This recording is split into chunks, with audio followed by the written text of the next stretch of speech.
ওকে, so তোমাদের জন্য আজকে হচ্ছে হাইড্রার লাস্ট ক্লাস, ঠিক আছে? সো হাইড্রার লাস্ট ক্লাসটা আজকে আমরা করার ট্রাই করব। হ্যাঁ, অ্যান্ড আজকে তোমাদেরকে হচ্ছে হাইড্রা পড়ানোর পরে হাইড্রা থেকে যেই আমাদের এমসিকিউগুলো আসছিল মেডিকেলে সেগুলো তোমাদেরকে সলভ করে দেবো, ঠিক আছে? অ্যান্ড এটার যে ছবি কোয়েশ্চেনগুলোর এগুলো হচ্ছে তোমাদেরকে আমরা গ্রুপে দিয়ে দেবো। ওকে, সো আমরা লাস্ট ক্লাসে কোন পর্যন্ত পড়ছিলাম বলো তো? এই যে এপিডার্মিস এবং গ্যাস্ট্রোডার্মিসের মধ্যে পার্থক্য, ঠিক আছে? আজকে হচ্ছে আমাদের মেসোগ্লিয়া থেকে আমরা শুরু করব এবং এইটা হচ্ছে আমাদের থার্ড ক্লাস এবং লাস্ট ক্লাস হাইড্রার, ঠিক আছে? যারা আগের দুইটা ক্লাস দেখো নাই সেগুলোর রেকর্ডিং আছে, তোমরা দেখে নিও। ওকে, সো মেসোগ্লিয়া জিনিসটা অ্যাকচুয়ালি কি, এটা আমরা সবাই জানি, ঠিক আছে, যে হাইড্রার এপিডার্মিস এবং গ্যাস্ট্রোডার্মিসের মাঝখানে, হ্যাঁ, যে জিনিসটা থাকে সেটাই হচ্ছে আমাদের মেসোগ্লিয়া, ঠিক আছে? সো হাইড্রার এপিডার্মিস এবং গ্যাস্ট্রোডার্মিস, এটা যদি তোমাদেরকে আবার সেই পুরাতন চিত্রটা দেখিয়ে আনি, একদম অনেক আগে ছিল আমাদের। হ্যাঁ, তোমাদের হচ্ছে এই যে এই চিত্রটা, ঠিক আছে, এই যে এটা ছিল হচ্ছে আমাদের এপিডার্মিসের অংশ, ঠিক আছে, আর এটা ছিল হচ্ছে আমাদের গ্যাস্ট্রোডার্মিসের অংশ। আর এই যে আমাদের মধ্যের যে পার্টটুকু, হ্যাঁ আমি অন্য কালার দিয়ে দেখাই, নীল কালার, এই যে মধ্যের যে পার্টটুকু আমাদের, এই যে এইটা হচ্ছে আমাদের মেসোগ্লিয়া, অর্থাৎ আমাদের হচ্ছে তোমার এপিডার্মিস এবং গ্যাস্ট্রোডার্মিসের মাঝখানে যে লেয়ারটা থাকবে সেটাই হচ্ছে আমাদের মেসোগ্লিয়া, ঠিক আছে? এই যে ছোট যে লেয়ারটা আছে এটা হচ্ছে একটা জেলির মতো লেয়ার, এটাই হচ্ছে আমাদের মেসোগ্লিয়া। ওকে, সো আবার আগের জায়গায় ফিরে যাই। আচ্ছা, সো এই যে আমাদের মেসোগ্লিয়া। ওকে, তাহলে কি এপিডার্মিস এবং গ্যাস্ট্রোডার্মিসের মাঝখানে জেলির মতো স্বচ্ছ এবং স্থিতিস্থাপক যে স্তরটা আছে সেটাই হচ্ছে আমাদের মেসোগ্লিয়া। মেসোগ্লিয়াতে আমাদের ক এবং খ মার্কে কোশ্চেন আছে, সো তোমাদের একটু ভালো করে পড়তে হবে। ওকে, আচ্ছা, সো এই যে আমাদের মেসোগ্লিয়াটা আছে, ঠিক আছে, এটা হচ্ছে কোর্সিকায় সবচেয়ে পাতলা। ওকে, মাঝে মধ্যে কোশ্চেন আসে যে হচ্ছে এমসিকিউর জন্য আর কি, ঠিক আছে, যে মেসোগ্লিয়াটা কোথায় সবচেয়ে পাতলা থাকে? কোর্সিকায় সবচেয়ে পাতলা থাকে এবং পাদচাকতিতে সর্বাধিক পুরু থাকে, ঠিক আছে? তাহলে আমাদের কোর্সিকায় সর্বাধিক পাতলা এবং হচ্ছে পাদচাকতিতে সর্বাধিক পুরু থাকবে হচ্ছে আমাদের মেসোগ্লিয়া। ওকে, আচ্ছা, তাহলে কোথায় সবচেয়ে পাতলা থাকে আর কোথায় সবচেয়ে পুরু থাকে এটাও কিন্তু আমাদের পারতে হবে। তারপরে দেখো, হাইড্রার মেসোগ্লিয়ার পুরুত্ব কতটুকু? 0.1 মাইক্রোমিটার। ওকে, এটা আমাদের জন্য একটা গুরুত্বপূর্ণ এমসিকিউ। ওকে, সো এখান থেকে জাস্ট এই কয়টা জিনিস পড়লেই হবে, এখান থেকে আর তেমন কিছু পড়ার দরকার নাই। আচ্ছা, তারপর আমরা মেসোগ্লিয়ার যে কাজটা আছে এই কাজটা পড়বো, আমাদের এমসিকিউর জন্য ইম্পর্টেন্ট, ঠিক আছে? মেসোগ্লিয়ার কাজ, মেসোগ্লিয়া কী কী কাজ করে আমরা শুধু কিওয়ার্ডগুলো পড়বো, ঠিক আছে, পুরো লাইনটা আমরা পড়বো না। দেখো, মেসোগ্লিয়া দেহের অবলম্বন সহায়তা করে এবং এক ধরনের নমনীয় কঙ্কাল হিসাবে কাজ করে। তাহলে তোমরা সবাই কঙ্কালটাকে মার্ক করবে। ওকে, এটা হচ্ছে আমাদের এক ধরনের কঙ্কাল হিসাবে কাজ করবে। আচ্ছা, 2 নম্বরে কী পাবো? মেসোগ্লিয়া দুটি কোষস্তরের ভিত্তিরূপে কাজ করবে, এই ভিত্তিটা দেখাও, ঠিক আছে? সো হচ্ছে 3 নম্বরে আমরা যে কাজটা পাবো সেটা হচ্ছে এটা আমাদের যে মেসোগ্লিয়া আছে সেটা হচ্ছে মায়োফাইব্রিল ধারণ করে, ঠিক আছে, মায়োফাইব্রিল ধারণ করে। আচ্ছা, তারপর আর তেমন কোনো ইম্পর্টেন্ট কাজ নাই। সো তাহলে আমরা এখান থেকে মোটামুটি 3টে ইম্পর্টেন্ট কাজ করলাম। 1 নাম্বারটা হচ্ছে এটা দেহে এক ধরনের কঙ্কাল হিসাবে কাজ করে। এখন দেখো, তোমার দেহে যে কঙ্কাল আছে বা স্কেলেটন আছে, ঠিক আছে, সেটাই হচ্ছে তোমাকে ভিত্তি দান করে, তাই না? তোমার দেহ যে তোমার যে মাসেল আছে, মাংস আছে, পেশি আছে, এগুলো তো সবই হচ্ছে তোমার যে কঙ্কাল আছে সেই কঙ্কালের উপরেই গঠিত, তাই না? তো কঙ্কালটা হচ্ছে আমাদের এক ধরনের ভিত্তিরূপে কাজ করে, ঠিক আছে? তাহলে কি মেসোগ্লিয়া দুটি কোষের ভিতরে ভিত্তিরূপে কাজ করবে, ঠিক আছে? আর এটা হচ্ছে আমাদের মায়োফাইব্রিল ধারণ করবে। ওকে, আচ্ছা, তাহলে এই 3টা জিনিস তোমাদের একটু মনে রাখতে হবে, যেটা হচ্ছে আমাদের মেসোগ্লিয়ার কাজ। তারপর আমরা পড়বো সিলেন্টেরন, পরিপাক, সংবহন ও গ্যাস্ট্রোভাস্কুলার গহ্বর। ওকে, তাহলে আমাদের অ্যাকচুয়ালি সিলেন্টেরন জিনিসটা কি? তোমরা নিডারিয়া প্রাণীতে পড়ে আসছো যে সিলেন্টেরন, ঠিক আছে, নিডারিয়া প্রাণীতে আমাদের হচ্ছে সিলেন্টেরন থাকে, ঠিক আছে? সিলেন্টেরন জিনিসটা কি সেটাই হচ্ছে আমরা এখন দেখবো আর কি, ঠিক আছে? আচ্ছা, সো এখানে বলাই আছে সিলেন্টেরনকে আমরা পরিপাক সংবহন গহ্বরও বলতে পারি, অথবা এটাকে আমরা এক ধরনের গ্যাস্ট্রোভাস্কুলার গহ্বরও বলতে পারি। ওকে, আচ্ছা, সো নিডারিয়া পর্বভুক্ত প্রাণীদের দেহাভ্যন্তরে এক প্রান্ত খোলা যে একটি নলাকার ফাঁকা গহ্বর থাকে তাকেই বলা হয় হচ্ছে সিলেন্টেরন। ওকে, সো এটা কোথায় থাকবে? নিডারিয়া প্রাণীতে থাকবে, ঠিক আছে, এবং এটা হচ্ছে দেহের অভ্যন্তরে থাকবে, ঠিক আছে, এটা হচ্ছে আমাদের দেহের অভ্যন্তরে থাকবে এবং এক প্রান্ত খোলা থাকবে। তাহলে আমরা যদি একটু চিত্রের মধ্যে খেয়াল করি, ঠিক আছে, সো এই চিত্রটা যদি আমরা একটু খেয়াল করি, দেখো এইটাই হচ্ছে আমাদের সেই গ্যাস্ট্রোভাস্কুলার গহ্বর। হ্যাঁ, অর্থাৎ এই যে আমাদের যে পুরা এই গহ্বরটা আছে এই পুরো গহ্বরটাই হচ্ছে আমাদের গ্যাস্ট্রোভাস্কুলার গহ্বর, এবং এটা আমরা কি বললাম, এটা হচ্ছে আমাদের নিডারিয়া প্রাণীদের ভিতরে থাকবে। তাহলে কি এই গহ্বরটা তো আমাদের দেহের ভিতরেই আছে, এবং আর কি বললাম, এটার এক প্রান্ত খোলা, ঠিক আছে, অর্থাৎ দেখো এটা কিন্তু এদিক থেকে এই যে এখানে কিন্তু আমাদের খোলা, ঠিক আছে। আমরা যদি আরেকটা কালার দিয়ে দেখাই, একটু লাল কালার দিয়ে দেখাই, যে এদিক থেকে এই যে খোলা, ঠিক আছে, এই প্রান্তটা, তাহলে কিন্তু আমাদের সংজ্ঞার সাথে আমরা চিত্রটার মিল পাইলাম। এটাই হইতেছে আমাদের এই যে মধ্যে যে গহ্বরটা আছে, এই গহ্বরটাই হইতেছে আমাদের গ্যাস্ট্রোভাস্কুলার গহ্বর। ওকে, আচ্ছা। সো তাহলে আমরা এটা বুঝতে পারলাম যে তোমার সিলেন্টেরন কাকে বলে, ঠিক আছে। আচ্ছা, তারপরে এখান থেকে তোমাদের আর তেমন কিছু পড়ার দরকার নাই। এখানে অ্যাকচুয়ালি আমাদের বহিঃকোষীয় পরিপাক, অন্তঃকোষীয় পরিপাক হবে। ওকে, সো এখান থেকে তোমাকে যেটা পড়া লাগবে সেটা হচ্ছে, একদম একটু নিচে চলে আসো। আচ্ছা, সিলেন্টেরন একদিকে আমাদের খাদ্য পরিপাকে সাহায্য করে, ঠিক আছে। সিলেন্টেরন বা গ্যাস্ট্রোভাস্কুলার যে গহ্বরটা আছে সেটা হচ্ছে আমাদের খাদ্য পরিপাকে সাহায্য করবে। ওকে, 1 নাম্বার কাজ, ঠিক আছে, এটা হচ্ছে আমরা 1 নাম্বার কাজ পাইলাম। 2 নম্বরে এটা কি করবে, এটা হচ্ছে আমাদের শ্বসন এবং রেচনে সাহায্য করবে। তাহলে শ্বসনকে যদি আমরা 2 নাম্বার কাজ ধরি, রেচন হচ্ছে 3 নাম্বার কাজ, ঠিক আছে। এটা তাহলে এটা কী কী কাজে সাহায্য করবে, খাদ্য পরিপাকে সাহায্য করবে, শ্বসনে সাহায্য করবে, রেচনেও সাহায্য করবে, ঠিক আছে। তাই একে গ্যাস্ট্রোভাস্কুলার গহ্বর বলা হয়। গ্যাস্ট্রোভাস্কুলার গহ্বর মানে কি, আমরা তো বলি অনেকে যে আমাদের গ্যাস্ট্রিক হয়েছে পেটে, তাই না। গ্যাস্ট্রো যেখানেই পাবা সেটা মানেই হচ্ছে পরিপাক, ঠিক আছে। গ্যাস্ট্রোভাস্কুলার গহ্বর মানে হচ্ছে পরিপাকের সাথে সম্পর্কিত। যেহেতু এটা আমাদের পরিপাকে সাহায্য করে, এই জন্য গ্যাস্ট্রোভাস্কুলার গহ্বর, ঠিক আছে। আবার এটা কিন্তু আমাদের শ্বসন এবং রেচনেও সাহায্য করে, তাই না। সো এটাকে আমরা তোমার হচ্ছে পরিপাক সংবহন গহ্বরও বলতে পারি। ওকে, অর্থাৎ এটা সব কাজই করতেছে। ওকে, খাদ্য পরিপাকেও সাহায্য করে, শ্বসনেও সাহায্য করে, রেচনেও সাহায্য করে। আচ্ছা, তাইলে এটাকে কী কী বলা হয়, গ্যাস্ট্রোভাস্কুলার গহ্বর বলা হয়, অথবা পরিপাক সংবহন গহ্বর বলা হয়। আচ্ছা, সো সিলেন্টেরনকে অনেক সময় ব্লাইন্ড গাট বা হচ্ছে ব্লাইন্ড স্যাক নামেও ডাকা হয়। এই নামগুলো তোমাকে একটু পড়া লাগবে জাস্ট এমসিকিউর জন্য, ঠিক আছে। এগুলো জাস্ট তোমাকে একটু এমসিকিউর জন্য মনে রাখা লাগবে। ওকে, এমসিকিউ, হ্যাঁ।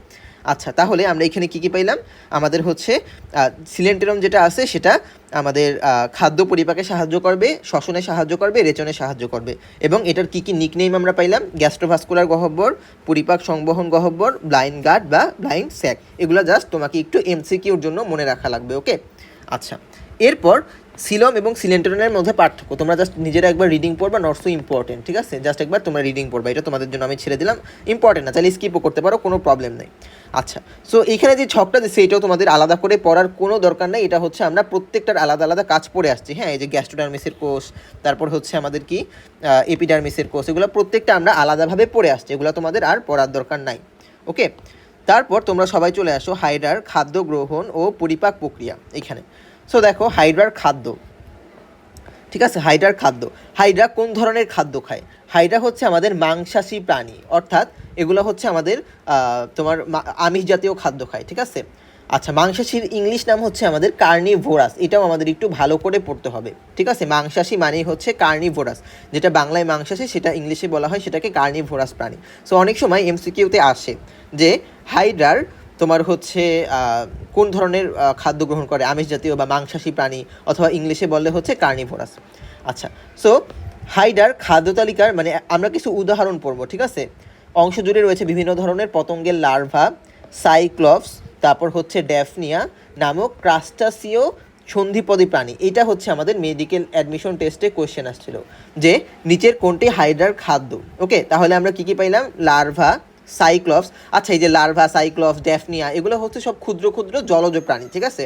এগুলো হচ্ছে সব ক্ষুদ্র ক্ষুদ্র জলজ প্রাণী, লার্ভা, সাইক্লপস, ড্যাফনিয়া। আচ্ছা, সো এগুলোকে একসাথে কি বলা হয়, এগুলোকে একসাথে বলা হয় ক্রাস্টাসিও সন্ধিপদী প্রাণী, এবং মেডিকেলে এইটাই আসছিল, ঠিক আছে। এই অপশনটা আসছিল ক্রাস্টাসিও সন্ধিপদী প্রাণী। এই যে আমাদের জলজ প্রাণীতে যে ছোট ছোট যে খাদ্যগুলো আছে হাইড্রার জন্য, লার্ভা, সাইক্লপস, ড্যাফনিয়া, এগুলোকেই বলা হয় হচ্ছে ক্রাস্টাসিও সন্ধিপদী প্রাণী। ওকে, আচ্ছা, আরও কী কী খাদ্য আছে, ছোট ছোট কৃমি, খণ্ডকায়িত প্রাণী এবং মাছের ডিম, এগুলোও একটু রিডিং পড়বা যে হাইড্রা কী কী খাদ্য হিসেবে গ্রহণ করে। আচ্ছা, সো তাহলে আমরা একদম হাইড্রার প্রধান খাদ্য কি, এই যে হাইড্রার প্রধান খাদ্য হচ্ছে ক্রাস্টাসিও সন্ধিপদী প্রাণী। ওকে, আবার সেই একই কথা বলছে, তাহলে ইন জেনারেল এই সব ছোট ছোট প্রাণীকে আমরা কি বলবো, ক্রাস্টাসিও সন্ধিপদী প্রাণী। ওকে, আচ্ছা, তারপর সাধারণত প্রাণীর টিস্যু রসে গ্লুটাথিয়ন নামক এক ধরনের রাসায়নিক পদার্থ থাকে যা অন্য প্রাণীকে শিকারে প্রলুব্ধ করে। ওকে, সো গ্লুটাথিয়ন নামক রাসায়নিক পদার্থ, এই নামটা আমাদের একটু মনে রাখা লাগবে এমসিকিউর জন্য। ওকে, এই প্যারাটাও আমরা অনলি এমসিকিউর জন্য পড়বো, এখান থেকেও আমাদের সিকিউ পড়ার দরকার নেই। সো আমাদের কিন্তু বুঝতে হবে যে কোনটা এমসিকিউ টপিক আর কোনটা সিকিউ টপিক। ওকে, আচ্ছা, এবার আমরা পড়বো শিকার ধরার কৌশল। সবাই এই টপিকটাতে চলে আসো, শিকার ধরার কৌশল, ঠিক আছে। আচ্ছা, এই যে আমাদের শিকার ধরার কৌশল, ঠিক আছে। সো আমরা তো জানি যে হাইড্রা যে নেমাটোসিস্ট ছিল, সেই নেমাটোসিস্ট সূত্র নিক্ষেপণের মাধ্যমে আমাদের হচ্ছে শিকার ধরে, তাই না? সো দেখো, ক্ষুধার্ত হাইড্রা পদতলকে ভিত্তির সাথে আটকে নির্দিষ্ট এলাকা জুড়ে মূলদেহ ও কোর্সিকাগুলো ভাসিয়ে শিকারের অপেক্ষায় থাকে, ঠিক আছে। কোনো খাদ্য প্রাণী বা শিকার কাছে আসা মাত্র কোর্সিকার নেমাটোসিস্টগুলো উদ্দীপিত হয়, ঠিক আছে। কি উদ্দীপিত হবে? কোর্সিকার নেমাটোসিস্ট। ওই যে নেমাটোসিস্ট সূত্রই তো হচ্ছে আমাদের শিকার ধরার কাজে লাগে, ঠিক আছে। এগুলো কিন্তু আমরা সব গত ক্লাসে পড়ে আসছি, ওকে। কয় ধরনের আমরা নেমাটোসিস্ট পাইছিলাম মনে আছে? হাইড্রায় কিন্তু আমরা 4 ধরনের নেমাটোসিস্ট পেয়েছিলাম, ওকে। কী কী ছিল সেটা মনে আছে? সেই নামগুলোই কিন্তু এখন আবার কাজে লাগবে, ওকে। সো দেখো, কোনো খাদ্য প্রাণী বা শিকার কাছে আসা মাত্র কোর্সিকার নেমাটোসিস্টগুলো উদ্দীপিত হয়ে ওঠে এবং ওই শিকার কোর্সিকা স্পর্শ করার সঙ্গে সঙ্গে বিভিন্ন ধরনের নেমাটোসিস্ট সূত্র নিক্ষেপিত হয়, ঠিক আছে। নেমাটোসিস্ট সূত্র আমরা কয় ধরনের পড়ছিলাম মনে আছে? গত ক্লাসে কিন্তু আমরা এটা 4 ধরনের পড়ে আসছিলাম, ওকে। সো আমরা যদি আবার একটু দেখে আসি, এই যে, হ্যাঁ, এই যে নেমাটোসিস্টের প্রকারভেদ এখানে যে পড়ছিলাম, হ্যাঁ, এই যে স্টেনোটিল পেনিট্রেন্ট, 2 নাম্বারটা ছিল ভলভেন বা ডেসমোনিম, 3 নাম্বারটা ছিল হচ্ছে স্টেপটোলিন গ্লুটিন্যান্ট এবং 4 নাম্বারটা ছিল হচ্ছে আমাদের স্টেরিওলিন গ্লুটিন্যান্ট, ওকে। সো এই যে 4 ধরনের নেমাটোসিস্ট, এগুলো হচ্ছে আমাদের বাইরে নিক্ষেপিত হবে, বুঝতে পারছো? আচ্ছা, তাইলে কোথায় ছিলাম? এইখানে, শিকার ধরার কৌশল, ওকে। সো তাহলে আমাদের কি হলো? শিকার হাইড্রার কাছে আসলো, হাইড্রার কাছে আসার পর হাইড্রার কোষিকে স্পর্শ করা মাত্র, ওই যে নিডোসিল স্পর্শ করা মাত্র আমাদের নেমাটোসিস্ট যেই সূত্রগুলো আছে সেগুলো আমাদের বাইরে নিক্ষেপিত হলো, ওকে। আচ্ছা, এরপরে কি হয়? এরপরে হচ্ছে ভলভেন্ট নামক নেমাটোসিস্ট। ওই যে 2 নাম্বার আমরা নেমাটোসিস্ট পড়ছিলাম, ভলভেন্ট, ওইটা কি করবে? ওইটা হচ্ছে আমাদের শিকারের উপাঙ্গকে জড়িয়ে গতিরোধ করবে, ঠিক আছে। ওই যে 4 ধরনের নেমাটোসিস্টের মধ্যে দুই নাম্বারটা ছিল ভলভেন্ট, ওই যে ছোটো মোটা যেই আমাদের নেমাটোসিস্টটা ছিল, ওটা কি করবে? ওটা হচ্ছে আমাদের শিকারের উপাঙ্গ জড়িয়ে গতিরোধ করবে। আচ্ছা, তারপর 3 এবং 4 নম্বরে আমরা কোন 2টা নেমাটোসিস্ট পড়ছিলাম? ওই যে স্টেপটোলিন গ্লুটিন্যান্ট আর স্টেরিওলিন গ্লুটিন্যান্ট। এই গ্লুটিন্যান্টগুলো কী করবে? আঠালো রস ক্ষরণ করে শিকারকে আটকে ফেলবে, ঠিক আছে। এগুলো কিন্তু হচ্ছে আমরা নেমাটোসিস্টের কাজের মধ্যেও পড়ে আসছিলাম, ওকে। লাস্ট ক্লাসে নেমাটোসিস্টের যে কাজ ছিল, ওকে, যে হচ্ছে গ্লুটিন্যান্টগুলো আঠালো রস ক্ষরণ করবে, হ্যাঁ। আচ্ছা, সো তোমাকে আবার যদি একটু দেখিয়ে আনি, তোমাদের আমি একসাথে একটু রিলেট করে পড়লে তোমাদের জন্য সুবিধা হবে, ওকে। আচ্ছা, দেখো, আমি যদি নীল কালার নেই, দেখো, এই যে স্ট্রেপটোলিন গ্লুটিন্যান্ট এবং স্টেরিওলিন গ্লুটিন্যান্ট, এগুলো কী করতো? এই যে 18 রসক্ষরণ করতো, ঠিক আছে। এই যে 18 রসক্ষরণ করে শিকারকে আটকে ফেলতো, এই যে 18 রসক্ষরণ করে তারপর কী করতো? শিকারকে আটকে ফেলতো, ঠিক আছে। এটাই বলতেছে যে গ্লুটিন্যান্টগুলো আমাদের 18 রসক্ষরণ করে শিকারকে আটকে ফেলবে, ঠিক আছে। আচ্ছা, তারপর কি হবে শিকারকে আটকে ফেলার পরে? আচ্ছা, এখানে আমরা আসলাম। তারপরে 18 রসক্ষরণ করে শিকারকে আটকে ফেললো, ঠিক আছে। তারপর একদম 1 নাম্বার যে আমরা নেমাটোসিস্ট পড়ছিলাম, সর্ববৃহত্তম যে নেমাটোসিস্ট স্টিনোটিল, এটা কি করবে? এটার মধ্যে এক ধরনের হিপনোটক্সিন ছিল, মনে আছে? এই নেমাটোসিস্টের মধ্যে কিন্তু হিপনোটক্সিন থাকে। এই হিপনোটক্সিন রস, এটা হচ্ছে আমাদের শিকারের দেহে প্রবেশ করবে এবং সেটা হচ্ছে বিষ হিসাবে কাজ করবে, যে বিষ, ঠিক আছে। শিকারের দেহে প্রবেশ করিয়ে শিকারকে অবশ করে দেবে, ঠিক আছে। তাহলে আমরা কি বললাম? শিকারকে অবশ করে দেবে, তারপর কি করবে? হাইড্রাটাকে খেয়ে ফেলবে, শেষ, ওকে। তাহলে আমরা ইন জেনারেল শিকার ধরার কৌশলটা কি বললাম? কোনো একটা, তোমার যখন শিকার আমাদের হাইড্রার কাছাকাছি আসবে তখন নেমাটোসিস্ট সূত্র নিক্ষেপিত হবে, ভলভেন যেটা আছে সেটা হচ্ছে হাইড্রাকে জড়িয়ে হাইড্রার গতিরোধ করবে, গ্লুটিন্যান্ট যেগুলো আছে সেগুলো হচ্ছে আমাদের হাইড্রার 18 রস ক্ষরণ করে ওইটাকে আটকে ফেলবে, ঠিক আছে। এবং আমাদের যে স্টিনোটিল ছিল সেটার মধ্যে যে হিপনোটক্সিন রস ছিল, সেই হিপনোটক্সিন রসগুলোকে বা বিষটাকে হচ্ছে শিকারের দেহে প্রবেশ করিয়ে আমাদের কি করবে বলো তো? শিকারকে অবশ করে দেবে, ঠিক আছে। আচ্ছা, এরপর তোমরা সবাই হচ্ছে দেখো, আমাদের পরের পেজে আছে খাদ্য পরিপাক প্রণালী, ঠিক আছে। এটা আমাদের 2টা পয়েন্ট আছে, একটা হচ্ছে বহিঃকোষীয় পরিপাক, একটা হচ্ছে আমাদের অন্তঃকোষীয় পরিপাক। সো এগুলো আমাদের এত ডিটেলসে পড়ার কোনো দরকার নাই, ঠিক আছে। বহিঃকোষীয় পরিপাক এবং অন্তঃকোষীয় পরিপাক মাঝে মধ্যে আমাদের একটু কবাক হতে আসে। সো আমরা এই যে বহিঃকোষীয় পরিপাক এবং অন্তঃকোষীয় পরিপাকের এই যে ছকটা আছে, এই ছকটা যদি পড়ি তাহলেই মোটামুটি আমরা বুঝতে পারবো আর কি বহিঃকোষীয় পরিপাকটা কি আর অন্তঃকোষীয় পরিপাক কি। বহিঃ মানে কি? বহিঃ মানে হচ্ছে বাইরে, আর অন্ত মানে কি? অন্ত মানে হচ্ছে ভিতরে। অর্থাৎ এটা হচ্ছে আমাদের কোষের অভ্যন্তরে সংঘটিত হবে, আর এটা হচ্ছে আমাদের দেহ অভ্যন্তরে কোনো গহ্বর বা থলির, এটা আমাদের কী হবে? কোষের অভ্যন্তরে সংগঠিত হবে না, ঠিক আছে। দেখো, কোনো কোষের অভ্যন্তরে সংগঠিত না হয়ে এটা অন্য জায়গায় সংগঠিত হবে। আর অন্তঃকোষীয় পরিপাক হচ্ছে আমাদের কোনো নির্দিষ্ট কোষের অভ্যন্তরে সংগঠিত হবে, ঠিক আছে।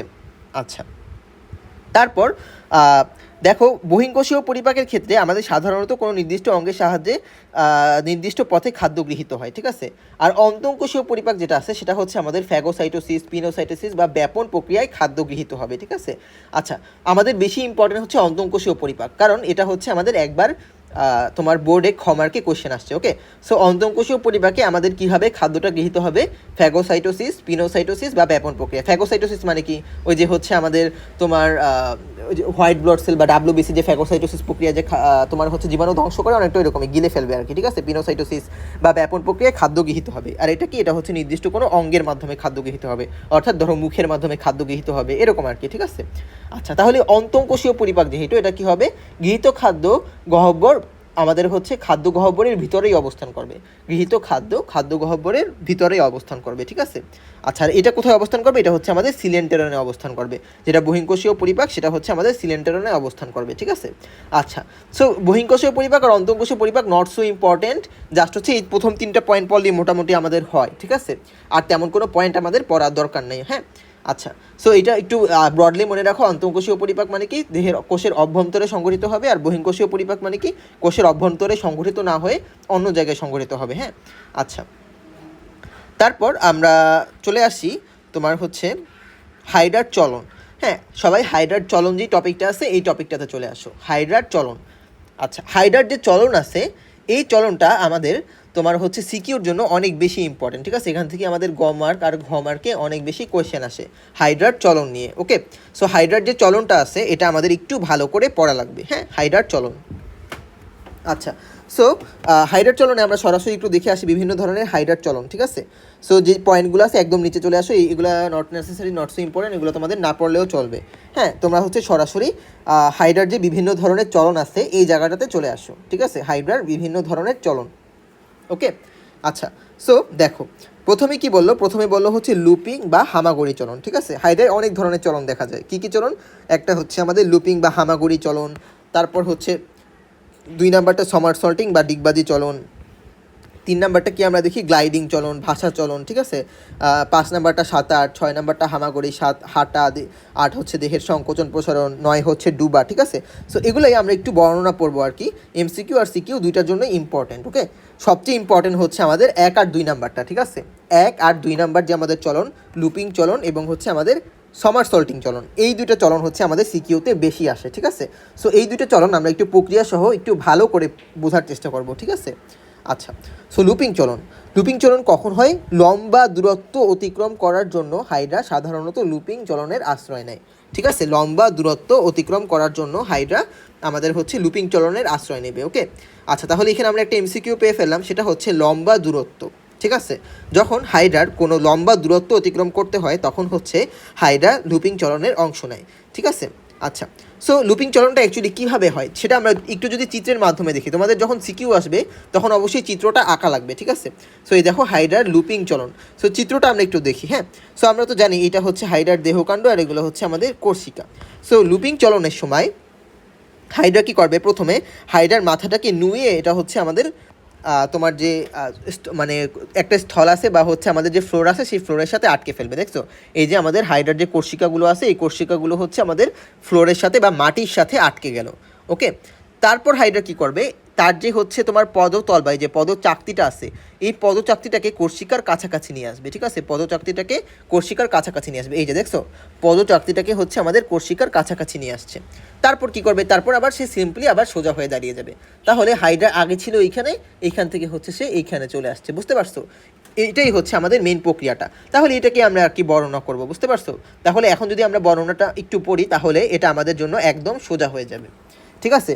তাহলে কি আমরা দেখি, এই প্রক্রিয়ার শুরুতে এক পাশের পেশি আবরণী কোষগুলো সংকুচিত হয় এবং অপর পাশের এগুলো দরকার নাই, ফলে হ্যাঁ ফলে হচ্ছে হাইড্রা গতিপথের দিকে প্রসারিত হয়। এই যে গতিপথের দিকে প্রসারিত হইলো, তাই না। হাইড্রা ধরো হচ্ছে আমাদের এই দিকে যাবে, তাই না। সো হচ্ছে হাইড্রা এই দিকেই প্রসারিত হবে, বুঝতে পারছো। আচ্ছা, গতিপথের দিকে প্রসারিত হয় এবং মৌখিক তলকে ভিত্তির কাছাকাছি নিয়ে আসে। ভিত্তি মানে কি, এই যে ভিত্তি মানে হচ্ছে মাটি বা ফ্লোর, ঠিক আছে। ভিত্তি মানে হচ্ছে মাটি বা ফ্লোর। ওকে, তাহলে আমরা এই যে একসাথে চিত্র দুটি একটু খেয়াল করি, ঠিক আছে। তোমার হচ্ছে তাহলে হাইড্রা কী করলো, এই যে আমাদের যে দেহকাণ্ড আছে সেটাকে হচ্ছে যেদিকে যাবে সেদিকে বাঁকিয়ে দিল। তারপর কি করলো, আমাদের যে হাইড্রার এই যে মৌখিক তল আছে সেই মৌখিক তলকে ভিত্তির কাছাকাছি বা ফ্লোরের কাছাকাছি নিয়ে আসলো, ঠিক আছে। তারপর কি করবে, তারপর হচ্ছে কোর্সিকার যে গ্লুটিন্যান্ট, এই যে গ্লুটিন্যান্টটা আমরা পড়ছিলাম, গ্লুটিন্যান্ট কী ক্ষরণ করে, আঠালোর রস ক্ষরণ করে, এটার মাধ্যমে হচ্ছে এটা ভিত্তিকে আটকে ধরবে, ঠিক আছে। তারপর কি করবে, এরপর যে পাদচাকতিটা আছে, হ্যাঁ, বা হচ্ছে এটা যে পা আছে, এই যে আমাদের পাদচাকতি, এটাকে হচ্ছে সে মৌখিক তলের কাছাকাছি নিয়ে আসবে, বুঝতে পারছো? তাহলে পাদচাকতিকে মুক্ত করে এটা মুখের কাছাকাছি নিয়ে আসবে, ঠিক আছে। তারপর আবার কি করবে, এটা সোজা হয়ে দাঁড়িয়ে যাবে, এই যে আবার সোজা হয়ে হচ্ছে দাঁড়িয়ে গেল, 4 নাম্বার চিত্র, ঠিক আছে। তাহলে আশা করি তোমরা এই প্রক্রিয়াটা বুঝতে পারছো। এটা কিন্তু আমাদের সিকিউতে আসে যে হাইড্রার লুপিং চলন ব্যাখ্যা করো, ঠিক আছে, তখন কিন্তু এটা আমাদের পারতে হবে। ওকে, সো আমরা একদম গল্পের মতো পড়লাম। হ্যাঁ, আমি যদি আবার একটু সামারাইজ করি, তাহলে এখানে অ্যাকচুয়ালি কী হবে, তোমার হাইড্রাটা হচ্ছে প্রথমে দেহতলকে বাঁকাবে, বাকিয়ে হচ্ছে হাইড্রার যে মুখছিদ্র আছে বা কোর্সিকা আছে, এটা দ্বারা হচ্ছে সে ভিত্তি, মাটি বা হচ্ছে ফ্লোরকে আঁকড়ে ধরবে। তারপর হাইড্রার যে পাদচাকতি আছে, সেই পাদচাকতিকে সে কোর্সিকার কাছাকাছি নিয়ে আসবে, তারপর সে আবার সোজা হয়ে দাঁড়িয়ে যাবে। এটাই হচ্ছে এভাবে হাইড্রা লম্বা দূরত্ব অতিক্রম করবে, বুঝতে পারছো? আচ্ছা, এই যে চলনটা আছে, এই চলনের সাথে আমাদের জোকের চলনের মিল আছে, তাই না? আমরা কিন্তু দেখি যে জোক হচ্ছে আমাদের এভাবে একটু তোমার হচ্ছে এই যে উবু হয়ে হয়ে একটু সামনে কীভাবে আগায়, জোক কীভাবে হাঁটে সেটা তো জানোই, তাই না?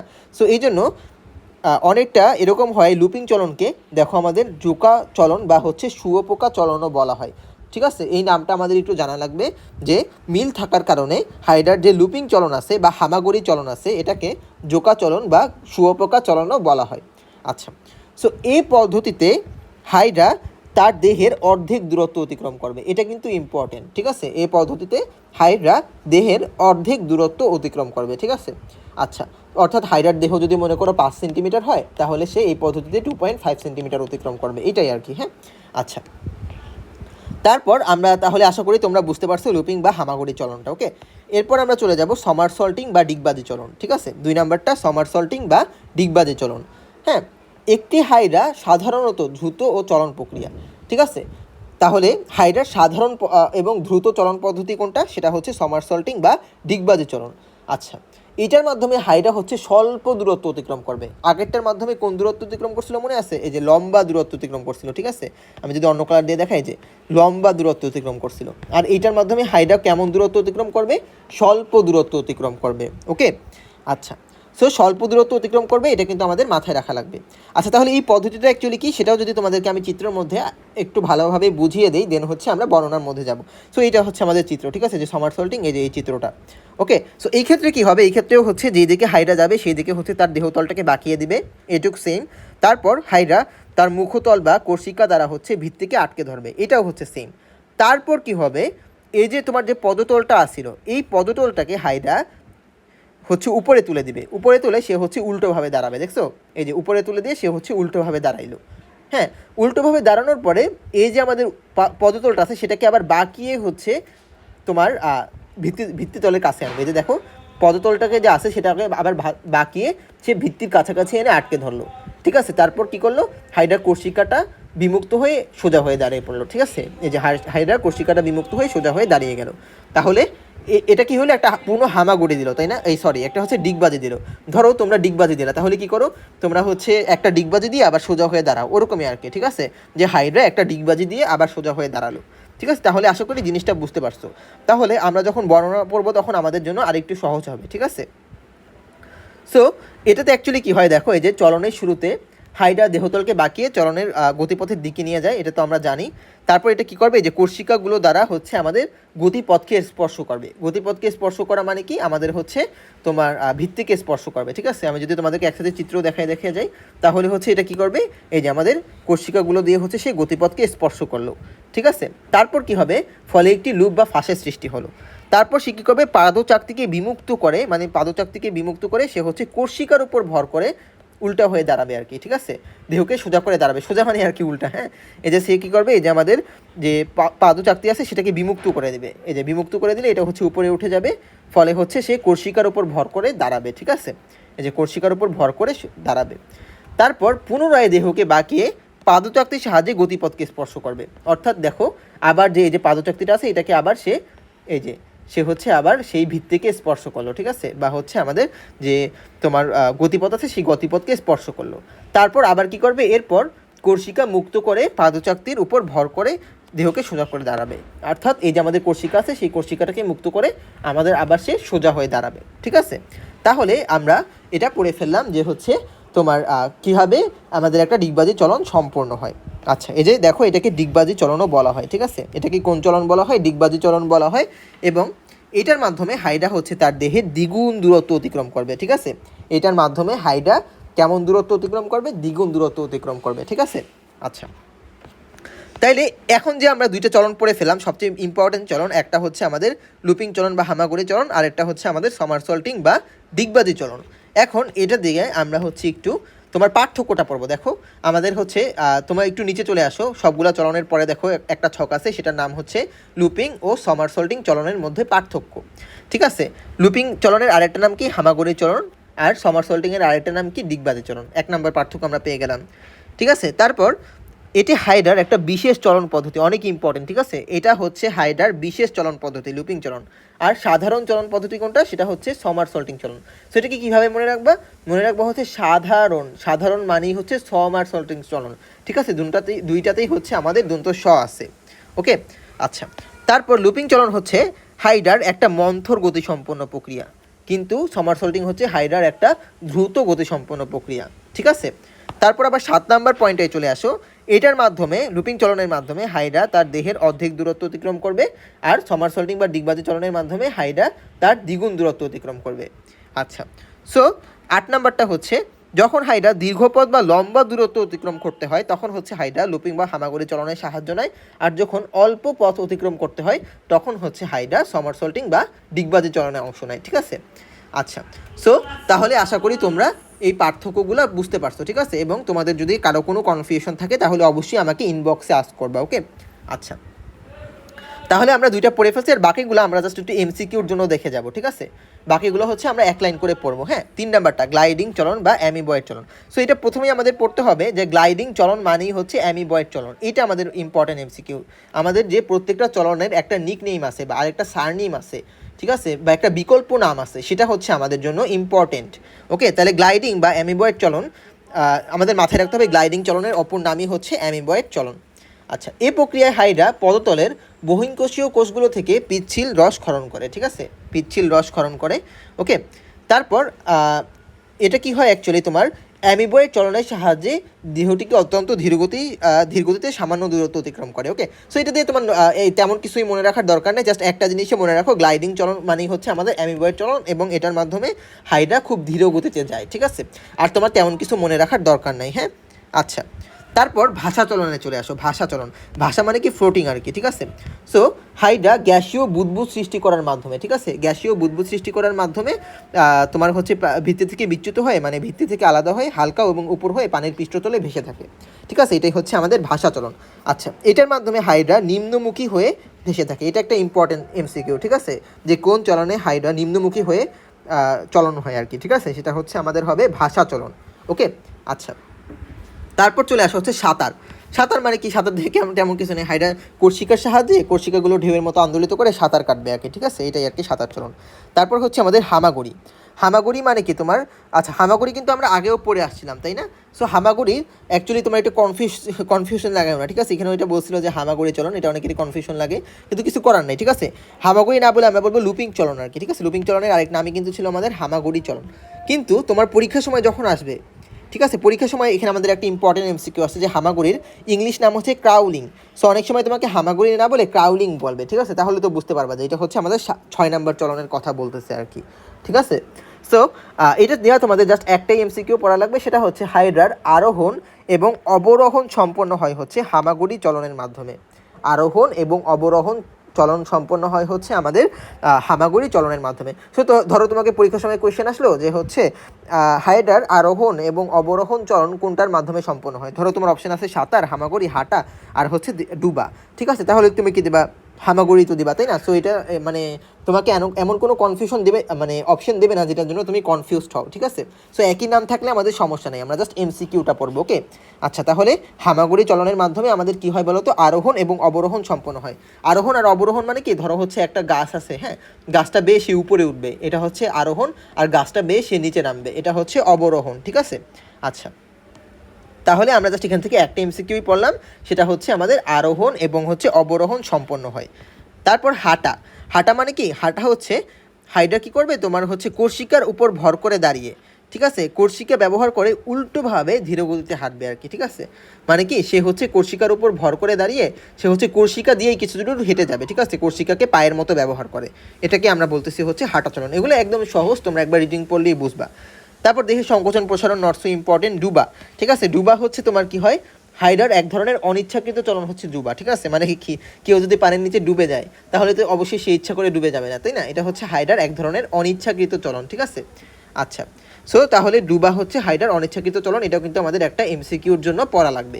তাহলে আমরা মোটামুটি হাইডার চলনগুলো পড়ে ফেললাম। তোমাদের নিচের চলনগুলো অতটা ইম্পর্টেন্ট না, সবচেয়ে ইম্পর্টেন্ট হচ্ছে আমাদের 1 আর 2 নাম্বার চলন। ঠিক আছে, লুপিং চলন এবং হচ্ছে সমারসল্টিং চলন, 1 আর 2 নাম্বার চলন, এবং এই পার্থক্যের ছকটাও আমাদের জন্য অনেক ইম্পর্টেন্ট। আর বাকিগুলো তোমরা একবার রিডিং পড়বা, ওকে?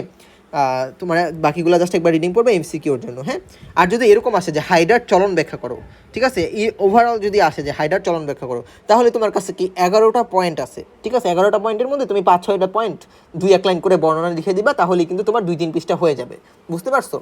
আচ্ছা, তাহলে কিন্তু তোমার এটার জন্য কোনো টেনশন নাই। তাহলে আমরা হাইডার চলনটা খুব সুন্দরভাবে শেষ করলাম।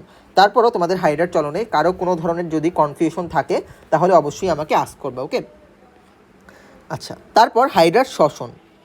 ঠিক আছে, হাইড্রার শ্বসন, হ্যাঁ। সো এই যে আমাদের হাইড্রার শ্বসন আছে, এই শ্বসনটাও আমাদের জন্য দেখো হাইড্রার নির্দিষ্ট কোনো শ্বসন অঙ্গ নেই। ঠিক আছে, সো এটা দুইভাবে আর কি শ্বসন করতে পারে, একটা হচ্ছে এপিডার্মিসের মাধ্যমে আর একটা হচ্ছে গ্যাস্ট্রোডার্মিসের মাধ্যমে। এপিডার্মিস মানে কি, এপি মানেই হচ্ছে আমাদের বহিঃত্বক আর গ্যাস্ট্রোডার্মিস মানেই হচ্ছে আমাদের অন্তত্বক। জাস্ট এটা মনে রাখো, আর তেমন কিছুই আমাদের মনে রাখার দরকার নেই, শ্বসনটা অ্যাকচুয়ালি ইম্পর্টেন্ট না। তারপরে আমরা চলে আসবো হাইড্রার রেচন। যেরকম হাইড্রার কোনো শ্বসন অঙ্গ নেই সেরকম হাইড্রার কোনো রেচন অঙ্গও নেই। ঠিক আছে, আচ্ছা, তাহলে এটা কোন প্রক্রিয়ায় অ্যাকচুয়ালি আমাদের খাদ্য দেহের বাইরে বের হবে? ব্যাপন প্রক্রিয়ায়। ঠিক আছে, কোষ থেকেই আমাদের খাদ্যটা বাইরে মুক্ত হয়ে যাবে। ঠিক আছে, ব্যাপন প্রক্রিয়ায়। আচ্ছা, সো হাইড্রার রচন, তোমার শ্বসন, রেচন, হ্যাঁ, এগুলো আসলে অতটা ইম্পর্টেন্ট না, চাইলে স্কিপ করতে পারো আর কি। ঠিক আছে, একবার জাস্ট রিডিং পড়বা।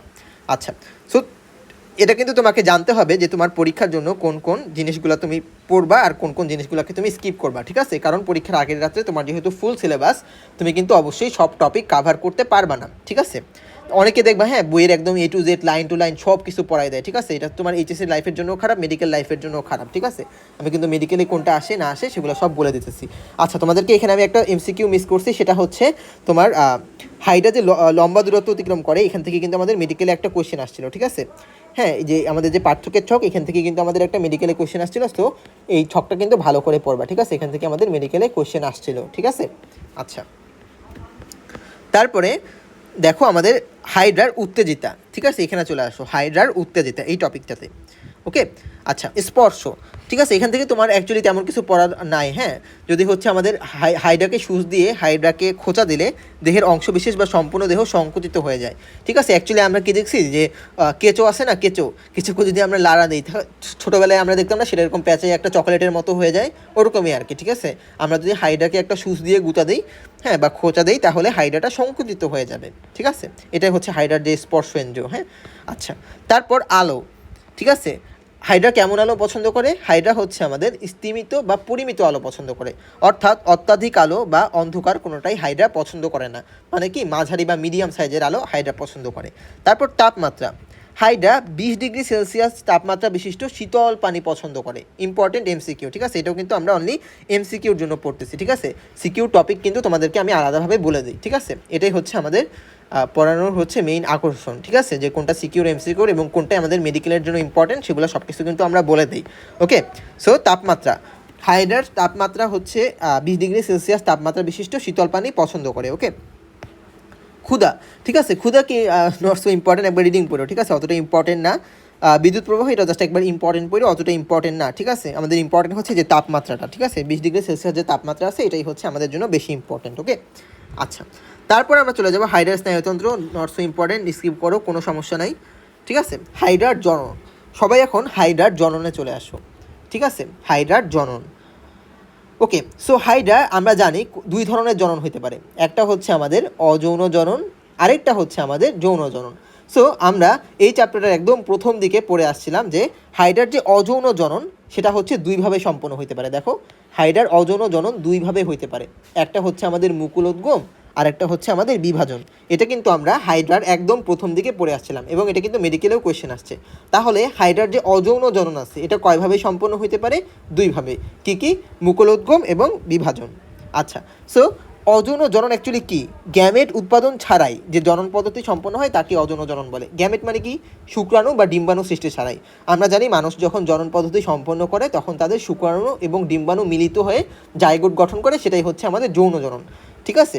কিন্তু অযৌন জনন মানে হচ্ছে গ্যামেট উৎপাদন হওয়া ছাড়াই, ঠিক আছে? তাহলে মুকুলোদ্গম মানে কি? মনে আছে আমরা পড়ছিলাম, মুকুলোদ্গম মানে হচ্ছে যে এখান থেকে ছোট একটা মুকুল জন্ম নেবে, মুকুলটা জন্ম হয়ে এটা মুকুলটা বড় হবে, বড় হয়ে এটা আরও বড় হবে, আরও বড় হওয়ার পর মুকুলটা হচ্ছে আলাদা হয়ে শিশু হাইড্রায় পরিণত হবে।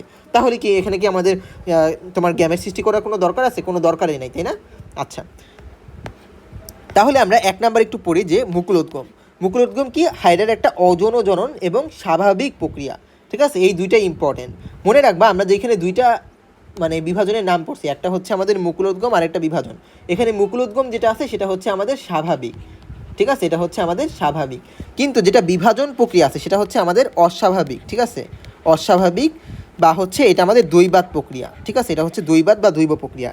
হ্যাঁ, কেন? কারণ বিভাজন মানেই তো হচ্ছে আমরা যখন একটা হাইড্রাকে কেটে ফেলবো সেখান থেকে হচ্ছে দুইটা হাইড্রা জন্ম নিবে, হ্যাঁ, ওই যে ওইটাই আর কি, ঠিক আছে? সো এটা হচ্ছে একটা অস্বাভাবিক প্রক্রিয়া।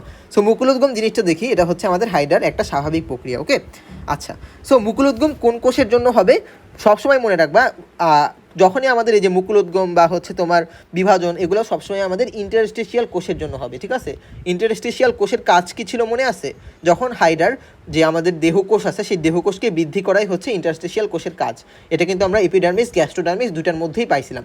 তোমরা যারা আগের লেকচারটা ভালো করে করছো তারা কিন্তু জানো ইন্টারস্টিশিয়াল কোষ, ঠিক আছে? সো আমরা জানি যে হচ্ছে হাইড্রার দেহের মধ্যাংশ বা নিম্নাংশ যে কোনো এক ধরনের অংশ থেকে আমাদের ইন্টারস্টিশিয়াল কোষ দ্রুত বিভাজিত হয়ে ক্ষুদ্র স্ফীত একটা অংশের মতো সৃষ্টি করবে, ঠিক আছে? তারপর কি করবে? এই ক্ষুদ্র স্ফীত অংশটাই হচ্ছে আমাদের মুকুল, ঠিক আছে? এই যে এখানের দিকে খেয়াল করো, এই যে আমাদের ক্ষুদ্র একটা অংশ সৃষ্টি হইলো ইন্টারস্টিশিয়াল কোষের বিভাজনের কারণে, ঠিক আছে? ইন্টারস্টিশিয়াল কোষের বিভাজনের কারণে আমাদের এখানে ছোট্ট একটা মুকুল গঠন হইলো। তারপর কি হবে? স্ফীত অংশটি ক্রমশ বড় ফাঁপা হয়ে মুকুল তৈরি করবে, মুকুলে পরিণত হবে, ঠিক আছে? তারপর ওইখানে কি হবে? এপিডার্মিস আসবে, মেসোগ্লিয়া আসবে, গ্যাস্ট্রোডার্মিস আসবে, ঠিক আছে? তারপর কি হবে? মুকুলটা বড় হবে, আরও বড় হবে, পরিণত মুকুল হবে, তারপরে কি এটা শিশু হাইড্রা হিসেবে আলাদা হয়ে যাবে। এটাই হবে, এবং এটা আমাদের কোন কোন জিনিসটার জন্য হবে? ইন্টারস্টিশিয়াল কোষের জন্য, ঠিক আছে? আচ্ছা, তারপর এগুলো জাস্ট একবার রিডিং পড়বা, নট সো ইম্পর্টেন্ট, ঠিক আছে? এই যে মাতৃহাইড্রা থেকে সিলিন্ডার মুকুল কেন্দ্র পরিণত হয়, ঠিক আছে? মাতৃহাইড্রা থেকে হাইড্রা পুষ্টি গ্রহণ করে, ঠিক আছে? ছোট মানে শিশু হাইড্রা মাতৃহাইড্রা থেকে পুষ্টি গ্রহণ করবে, তারপর একসময় কি হবে? হাইড্রাটা হচ্ছে আমাদের আলাদা হয়ে যাবে, ঠিক আছে? এই যে অপত্য হাইড্রার বিচ্ছিন্ন হওয়ার প্রান্তে পাদচাকতি গঠিত হয় আর কি, ঠিক আছে? যে এখান থেকে এটা বিচ্ছিন্ন হয়ে যাবে, এই যে যেখান থেকে এটা বিচ্ছিন্ন হবে সেখানেই হচ্ছে আমাদের পাদচাকতি গঠিত হবে আর কি। এটা একটু ডিটেলসে পড়ার দরকার নাই আর কি, ঠিক আছে? আচ্ছা, তারপর কি হবে? হাইড্রা যখন আলাদা হয়ে যাবে তখন সে স্বাধীনভাবে জীবনযাপন করবে। হ্যাঁ, এই যে আমরা চিত্রের মধ্যে দেখি, এই যে আমাদের শিশু হাইড্রাটা আলাদা হয়ে গেল মাতৃ হাইড্রা থেকে, হ্যাঁ, এই যে আলাদা হয়ে গেল, তখন এই শিশু হাইড্রাটা কী করবে? আমাদের স্বাধীনভাবে জীবনযাপন করবে, ওকে? আচ্ছা, সো মুকুল সৃষ্টি এবং মাতৃ হাইড্রা থেকে পৃথক হওয়ার পর্যন্ত হাইড্রার কয় সপ্তাহ সময় লাগে? 3 সপ্তাহ সময় লাগে। আচ্ছা, তারপর তাহলে এখানে আমাদের মেন জিনিসটা আমরা কি পাইলাম? ইন্টারস্টিশিয়াল কোষ, ঠিক আছে? যে মুকুলোদ্গম হয় মূলত আমাদের ইন্টারস্টিশিয়াল কোষের বিভাজনের কারণে। তারপর আমরা পড়বো বিভাজন প্রক্রিয়া, ঠিক আছে? এই যে বিভাজন কি বলতো? এটা কোনো স্বাভাবিক জনন প্রক্রিয়া নয়, ঠিক আছে? এটা হচ্ছে একটা দৈবাত প্রক্রিয়া, ঠিক আছে? আচ্ছা, সো এটা আমরা কিছুক্ষণ আগেই পড়ে আসছিলাম যে প্রকৃতি বিজ্ঞানে আব্রাহাম টেম্বেলে, ঠিক আছে, হাইড্রার পূর্ণ উৎপত্তি ক্ষমতা সম্পর্কে মত প্রকাশ করেন। সব প্রথম লেকচারে এমনগুলো পড়ে আসছে, ঠিক আছে? অর্থাৎ হাইড্রার কোনো অংশ যদি বিচ্ছিন্ন হয়ে যায় তাহলে সেখানে এখানেও কিন্তু ইন্টারস্টিশিয়াল কোষ, ঠিক আছে? অর্থাৎ অযৌন জনন মানেই হচ্ছে আমাদের ইন্টারস্টিশিয়াল কোষ, ঠিক আছে? মুকুলোদ্গম বা বিভাজন দুইটাই হচ্ছে আমাদের ইন্টারস্টিশিয়াল কোষের জন্যই হবে। অতি দ্রুত বিভাজিত হয়ে আমাদের কি করবে? সেখানে হচ্ছে আবার নতুন করে কোনো একটা কোষ গজাবে, ঠিক আছে? আচ্ছা, সো এই যে আমাদের বিভাজন, এটা হচ্ছে আমাদের দুইভাবে হতে পারে, একটা হচ্ছে অনুদৈর্ঘ্য বিভাজন আর একটা হচ্ছে আমাদের অনুপ্রস্থ বিভাজন, ঠিক আছে? জাস্ট আমরা নামটা পড়বো আর আমাদের দরকার নাই, ঠিক আছে? আচ্ছা, সো অনুদৈর্ঘ্য বিভাজনটা অ্যাকচুয়ালি কি? যদি লম্বাভাবে বিভক্ত হয় তাহলে সেটাকে আমরা বলবো হচ্ছে অনুদৈর্ঘ্য বিভাজন। আর অনুপ্রস্থ বিভাজনটা কি? যদি হচ্ছে আমাদের অনুপ্রস্থ বরাবর এক বা একাধিক খণ্ডে বিভক্ত হয় তাহলে সেটাকে আমরা বলবো হচ্ছে অনুপ্রস্থ বিভাজন, ঠিক আছে? আচ্ছা, মানে কি? ধরো আমাদের এটা একটা হাইড্রা, ঠিক আছে? ধরো হচ্ছে এটা একটা হাইড্রা, এটা যদি দেহের এই বরাবর বিভাজিত হয়ে যায়, ঠিক আছে? এই বরাবর বিভাজিত হয়ে যায়, তারপর দুইটা আলাদা হাইড্রা হয়ে যায়, সেটাকে আমরা বলবো হচ্ছে অনুদৈর্ঘ্য। আর যদি হাইড্রা এই বরাবর বিভাজিত হয়ে দুইটা আলাদা হাইড্রা গঠন করে তাহলে সেটাকে আমরা বলবো হচ্ছে অনুপ্রস্থ, হ্যাঁ? আচ্ছা, এরপরে আমরা পড়বো হচ্ছে যৌন জনন, ঠিক আছে? যৌন জনন কি? যেটা হচ্ছে আমাদের শুক্রাণু এবং ডিম্বাণু মিলিত হয়ে যে জনন করবে সেটা হচ্ছে আমাদের যৌন জনন। এগুলো হচ্ছে একদম সেম মানুষের মতোই, ঠিক আছে? এবং যৌন জনন কখন হবে? শীতকালে হবে। আচ্ছা, সো তোমার একদম নিচে চলে আসো, দেখো সম্পূর্ণ প্রজনন প্রক্রিয়াটি আমাদের 3টি ধাপে ঘটে থাকে, ঠিক আছে? সম্পূর্ণ প্রজনন প্রক্রিয়াটি আমাদের 3টা ধাপে ঘটে থাকবে। কোন 3টা ধাপ? আমাদের একটা হচ্ছে গ্যামিটোজেনেসিস, 2 নাম্বারটা হচ্ছে আমাদের নিষেক, আর 3 নাম্বারটা হচ্ছে আমাদের পরিস্ফুটন, ঠিক আছে? গ্যামিটোজেনেসিস, নিষেক এবং পরিস্ফুটন, বুঝতে পারছো? আচ্ছা, তাহলে আমরা কিন্তু সবাই এটা বুঝতে পারলাম যে গ্যামেটোজেনেসিস, নিষেক এবং পরিস্ফুটন এই 3টা হচ্ছে আমাদের যৌন জননের 3টা ধাপ, ঠিক আছে? গ্যামেটোজেনেসিস মানে কি, যদি ইন শর্ট বলি, গ্যামেটোজেনেসিস মানে হচ্ছে শুক্রাণু এবং ডিম্বাণু উৎপাদন হওয়া, ঠিক আছে? গ্যামেটোজেনেসিস মানে হচ্ছে শুক্রাণু এবং ডিম্বাণু উৎপন্ন হওয়া। নিষেক মানে কি? নিষেক মানে হচ্ছে শুক্রাণু এবং ডিম্বাণু মিলে জাইগোট গঠন করা, সেটা হচ্ছে নিষেক। এগুলো কিন্তু তোমরা সবাই এসএসসি লাইফেও পড়ে আসছো। আর পরিস্ফুটন মানে কি? জাইগোটটা যখন ধীরে ধীরে পরিণত আর কি হাইড্রাতে পরিণত হবে, সেটাই হচ্ছে আমাদের পরিস্ফুটন, বুঝতে পারছো? আচ্ছা, তাহলে গ্যামেটোজেনেসিস এগুলো তোমাদের ডিটেলসে পড়ার কোনো দরকার নাই। আমিও যখন আমার ইন্টার লাইফে ছিলাম এগুলো আমরা ডিটেলস পড়ি নাই। গ্যামেটোজেনেসিস, নিষেক, পরিস্ফুটন এগুলো হচ্ছে সব মানুষের মতোই সেম। এবং এটা যখন আমরা 12 চ্যাপ্টার জুলজির মানব জীবনের ধারাবাহিকতা পড়বো, তখন ওইখানে আমরা এগুলো ডিটেলস জানবো, ঠিক আছে? গ্যামেটোজেনেসিস, নিষেক, পরিস্ফুটন, ওইখানে আমরা এগুলো ডিটেলস জানবো, ওকে? সো আপাতত জাস্ট মনে রাখো গ্যামেটোজেনেসিস কি। গ্যামেটোজেনেসিস মানে হচ্ছে আমাদের জননকোষ গঠন, ঠিক আছে? জননকোষ গঠন মানে কি? আমাদের শুক্রাণু এবং ডিম্বাণু গঠন, সেটাই হচ্ছে আমাদের গ্যামেটোজেনেসিস। আচ্ছা, সো গ্যামেটোজেনেসিস আবার 2 ভাগে ভাগ করা যায়। একটা হচ্ছে আমাদের স্পারমাটোজেনেসিস আর একটা হচ্ছে উওজেনেসিস। তাহলে কি স্পারমাটোজেনেসিস মানে হচ্ছে আমাদের শুক্রাণু, হ্যাঁ, শুক্রাণু তৈরিকে বলা হয় হচ্ছে স্পারমাটোজেনেসিস, এবং উওজেনেসিস মানে হচ্ছে আমাদের ডিম্বাণু, ঠিক আছে? ডিম্বাণু তৈরিকে আমরা বলবো হচ্ছে উওজেনেসিস। হ্যাঁ, তাহলে স্পারমাটোজেনেসিস কার দেহে হবে? পুরুষ হাইড্রা। উওজেনেসিস কোথায় হবে? আমাদের নারী হাইড্রা বা নারীদের দেহে, তাই না? কারণ পুরুষরা এটা শুক্রাণু উৎপন্ন করে, আর উওজেনেসিস হচ্ছে ডিম্বাণু, ওকে? আচ্ছা, সো এগুলো তোমাদের নট সো ইম্পর্টেন্ট, এগুলো হচ্ছে তোমাদের ডিটেলসে এরকমভাবে পড়ার কোনো দরকার নাই, ঠিক আছে? তোমার হচ্ছে ডিম্বাশয়ের উৎপত্তি বা উওজেনেসিস, কারণ এগুলো সব হচ্ছে আমরা যখন মানুষের জিনিসগুলো জানবো, ঠিক আছে, মানব জীবনের ধারাবাহিকতা, তখন এগুলো আমরা পাবো, ঠিক আছে? যে তোমার সাপোজ স্পারমাটোজেনেসিস কি, উওজেনেসিস কি, ঠিক আছে? এগুলো তো আমি তোমাদেরকে জেনারেলভাবে বলেই দিলাম, হ্যাঁ, একটা জেনারেল আইডিয়া তো দিলেই দিলাম যে স্পারমাটোজেনেসিস মানে হচ্ছে আমাদের শুক্রাণু উৎপাদন, আর উওজেনেসিস মানে হচ্ছে আমাদের ডিম্বাণু উৎপাদন, ঠিক আছে? আপাতত জাস্ট এইটুকু মনে রাখলেই চলবে, হ্যাঁ? নিষেক, নিষেক মানে কি? নিষেক মানে হচ্ছে আমাদের শুক্রাণু এবং ডিম্বাণু মিলনের ফলে যে জাইগোট গঠিত হয়, সেটাই হচ্ছে আমাদের নিষেক, ঠিক আছে? আচ্ছা, তারপরে আমরা চলে আসবো, দেখো এই যে আমাদের একটি মাত্র শুক্রাণু নিউক্লিয়াসে ডিম্বাণু নিউক্লিয়াসের সাথে একীভূত হয়ে আমাদের নিষেক সম্পন্ন করবে, ঠিক আছে? একটা শুক্রাণু এবং একটা ডিম্বাণুর যে নিউক্লিয়াস, সেটা একীভূত হয়ে আমাদের নিষেক গঠন করে যে জাইগোট তৈরি করবে, সেটাই হচ্ছে আমাদের নিষেক। হ্যাঁ, তারপর আমরা চলে আসবো পরিস্ফুটন, ওকে? এই যে আমাদের শিশু হাইড্রা বা যে জাইগোট গঠিত হইলো, এই জাইগোটটা হচ্ছে আমাদের তোমার 4বার হচ্ছে, মানে 4টা ধাপে হচ্ছে এটার পরিস্ফুটন হবে, ঠিক আছে? কী কী 4টা ধাপ? আমাদের হচ্ছে মরুলা, ব্লাস্টুলা, গ্যাস্টুলা, আর একটা হচ্ছে হাইডুলা। এই 4টা জাস্ট হেডলাইনটা একটু পড়বা, ঠিক আছে? হাইড্রার পরিস্ফুটনে এই 4টা হেডলাইন পড়বা, ঠিক আছে? মরুলা, ব্লাস্টুলা, গ্যাস্টুলা এবং হচ্ছে হাইডুলা। হ্যাঁ, হাইড্রার যে পরিস্ফুটন হবে, অর্থাৎ হাইড্রা যে ছোটো থেকে বড় হবে, এজন্য হাইড্রা তোমার হচ্ছে 4টা ধাপ পার করে তাকে যেতে হবে, ঠিক আছে? মরুলা, ব্লাস্টুলা, গ্যাস্টুলা এবং হাইডুলা। আচ্ছা, সো মরুলা জিনিসটা অ্যাকচুয়ালি কি? মরুলাতে একটু পড়তে পারো যে মরুলার মানে হচ্ছে আমাদের ফিচারটা কি, একদম হচ্ছে পরিস্ফুটনের যে 1 নাম্বার ধাপ। এই সময় হাইড্রাটা আমাদের কেমন থাকবে? বহুকোষী থাকবে, নিরেট থাকবে এবং গোলাকার আকার থাকবে, ঠিক আছে? আচ্ছা, যখন এটা ব্লাস্টুলা হবে তখন এটা কেমন হয়ে যাবে? ফাঁপা হয়ে যাবে, ঠিক আছে? আচ্ছা, তারপর যখন গ্যাস্ট্রুলা হবে, গ্যাস্ট্রুলেশন মানে কি? যে হাইড্রার তোমার হচ্ছে গ্যাস্ট্রুলেশন প্রক্রিয়ায় দ্বিস্তর বিশিষ্ট গ্যাস্ট্রুলায় পরিণত হয়। অর্থাৎ আমরা তো জানি যে হচ্ছে হাইড্রার 2টা স্তর থাকে, ঠিক আছে? অর্থাৎ যখন এটা দ্বিস্তর বিশিষ্ট 2টা স্তরে পরিণত হবে, তখন এটাকে আমরা বলবো হচ্ছে গ্যাস্ট্রুলা। আচ্ছা, সো হাইডুলা মানে কি? হাইডুলা মানে হচ্ছে যে সে যখন একদম পরিণত হয়ে যাবে, তখনই আমরা তাকে বলবো হচ্ছে হাইডুলা। এই যে যখন সে স্বাধীনভাবে জীবনযাপন করবে। নট সো ইম্পর্টেন্ট, ঠিক আছে? তোমাকে এটার বর্ণনাটা অ্যাকচুয়ালি এভাবে না পড়লেও চলবে, তোমাকে জাস্ট তুমি হচ্ছে হেডলাইনটা পড়বা, ঠিক আছে? মরুলা, ব্লাস্টুলা, গ্যাস্টুলা, হাইডুলা, জাস্ট এই হেডলাইনগুলো পড়লেই আমাদের জন্য মোটামুটি এনাফ, ওকে? আচ্ছা, তাহলে আমরা কিন্তু পড়ে ফেললাম মোটামুটি হাইড্রার জননটা, ওকে? হাইড্রার জননটা আমাদের সিকিউর জন্য অতটা ইম্পর্টেন্ট না, হ্যাঁ? তোমার হচ্ছে জাস্ট আমরা এটা পড়বো, ঠিক আছে? তাহলে হাইড্রাতে আমরা কী কী পাইলাম? হাইড্রাতে জননটা যদি আমি একটু সামারাইজ করি, তাহলে হাইড্রার জননে আমরা হচ্ছে পেলাম তোমার হাইড্রার 2 ধরনের জনন হয়। একটা হচ্ছে আমাদের অযৌন জনন আর একটা যৌন জনন। অযৌন জননকে আমরা হচ্ছে আবার 2 ভাগে ভাগ করতে পারি। একটা হচ্ছে মুকুলোদ্গম আর একটা হচ্ছে আমাদের বিভাজন। এই যে আমাদের মুকুলোদ্গম আর বিভাজন, এই দুইটাই হবে হচ্ছে আমাদের ইন্টারস্টিশিয়াল কোষের বিভাজনের কারণে। আচ্ছা, তারপর আমরা চলে আসবো হাইড্রার যৌনজনন। যৌনজনন কীভাবে হবে? শুক্রাণু এবং ডিম্বাণু মিলিত হয়ে যৌনজনন সম্পন্ন করবে। যৌনজননের কয়টা ধাপ? 3টা ধাপ। গ্যামেটোজেনেসিস মানে কি? শুক্রাণু এবং ডিম্বাণু উৎপাদন হওয়া। নিষেক মানে কি? শুক্রাণু এবং ডিম্বাণু মিলিত হয়ে জাইগোট গঠন করা। পরিস্ফুটন মানে কি? জাইগোট থেকে হাইড্রা যে 4টা ধাপে আমাদের ধীরে ধীরে বড় হয়ে উঠবে সেটাই হচ্ছে পরিস্ফুটন। ক্লিয়ার, ঠিক আছে? হ্যাঁ, নাফিগুলা জানা। আমি যখন তোমাদের বয়সে ছিলাম আমি এর থেকে অনেক কম জানতাম, ঠিক আছে? সো এইটুক জানলেই তোমাদের জন্য এনাফ, ঠিক আছে? তোমাদের যাতে বেসিকটা ক্লিয়ার থাকে এটাই হচ্ছে মেইন জিনিস, ওকে? আচ্ছা, তারপরে আমরা চলে আসবো হাইড্রার পুনরুৎপত্তি। সো হাইড্রার পুনরুৎপত্তি এটা তো আমরা জানি, ঠিক আছে? যে হচ্ছে যে প্রক্রিয়ায় কোনো প্রাণী হারানো বা নষ্ট হয়ে যাওয়া দেহা অংশ পুনরায় গঠিত হয় তাকেই বলা হয় হচ্ছে পুনরুৎপত্তি। হ্যাঁ, সো এটা তোমাদের আলাদাভাবে পড়ার দরকার নাই। হ্যাঁ, জাস্ট হচ্ছে তোমার একটু বেসিক ক্লিয়ার থাকলেই হবে। হ্যাঁ, যে হাইড্রা যদি কোথাও দিয়ে কেটে যায়, সাপোজ এখান থেকে কেটে গেল, যে অর্ধেক হয়ে গেল, তাহলে এখান থেকে আবার নতুন হাইড্রা গজাবে আর কি, ঠিক আছে? এরকম। হ্যাঁ, সো হচ্ছে এটা জাস্ট মানে বেসিকটা জানলেই চলবে, এটা বর্ণনা টর্ণনা তেমন একটা ইম্পর্টেন্ট আমাদের জন্য না, ঠিক আছে? তারপর আমরা চলে আসবো হাইড্রার শ্রমবন্টন।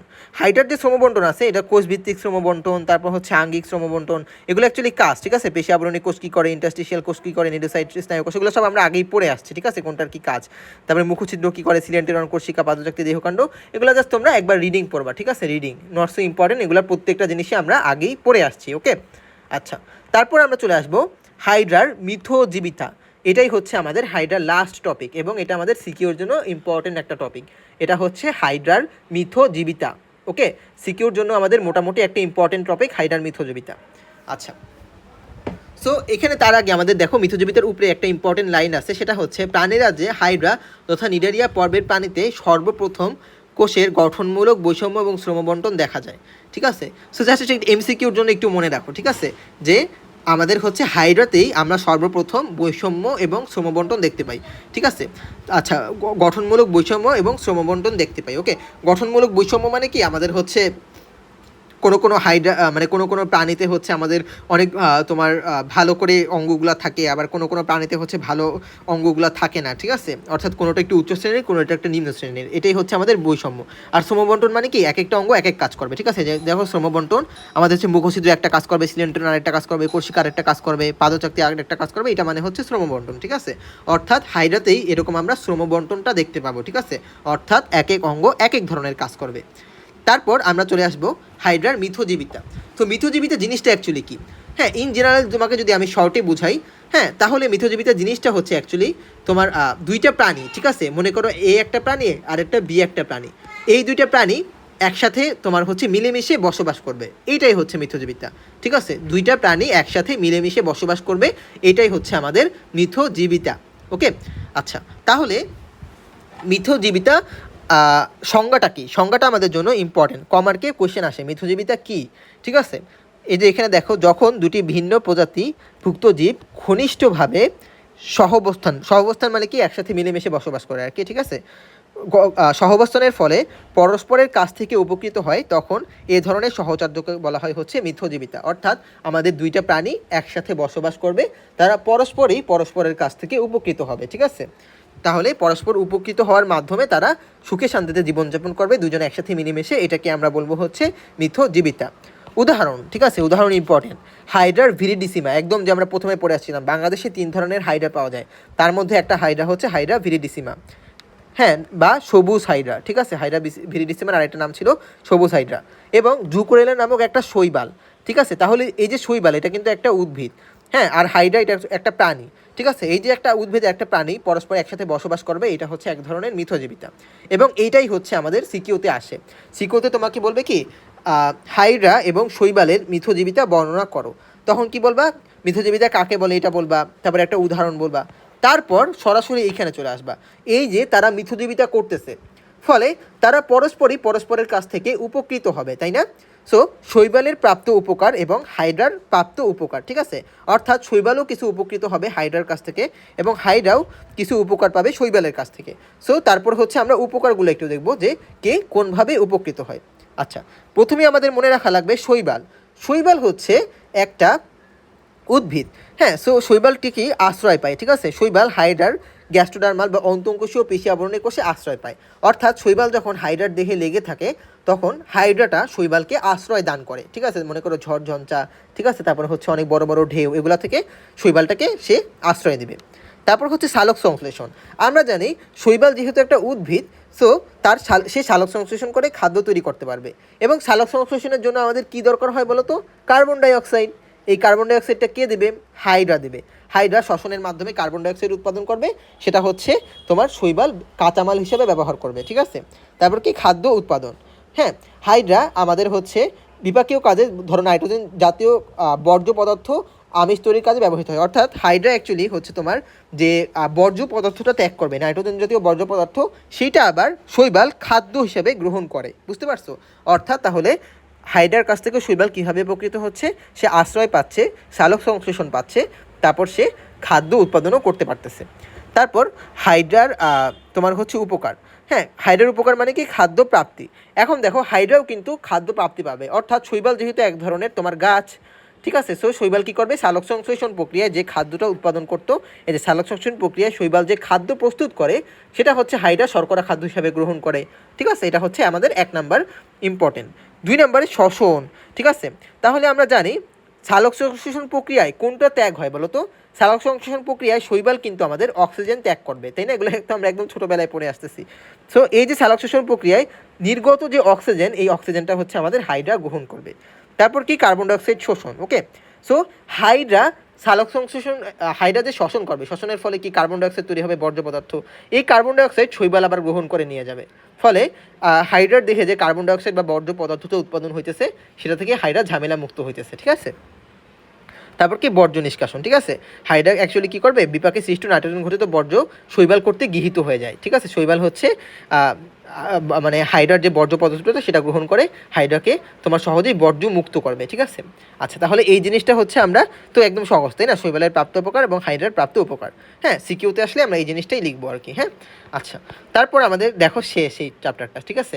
দ্য ইন্ড। ওকে, এই চ্যাপ্টারটা কিন্তু আমাদের শেষ, অর্থাৎ হাইড্রার পার্টটা শেষ। তারপর আমাদের আরও 2টা পার্ট আছে, সেটা হচ্ছে ঘাসফড়িং এবং তোমার রুই মাছ।